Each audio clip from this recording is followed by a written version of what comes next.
मराठी चित्रपटसृष्टीतील ख्यातनाम अभिनेते आणि मनस्वी चित्रकार स्वर्गीय चंद्रकांत मांढरे यांनी स्वतःचा राहता बंगला 1987 साली महाराष्ट्र शासनाला कला संग्रहालय निर्मितीसाठी दान केला। या ठिकाणी मांढरे यांनी रेखाटलेल्या विविध जलरंग आणि तैलरंगातील चित्रांचे कायमस्वरूपी संग्रहालय उभारण्यात आले।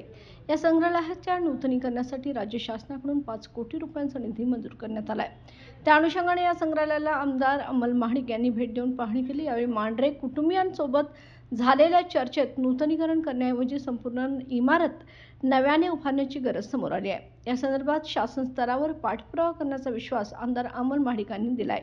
यावेळी पृथ्वीराज मांढरे, उदय सुर्वे, सहाय्यक अधीक्षक यदुराज पाटील उपस्थित होते।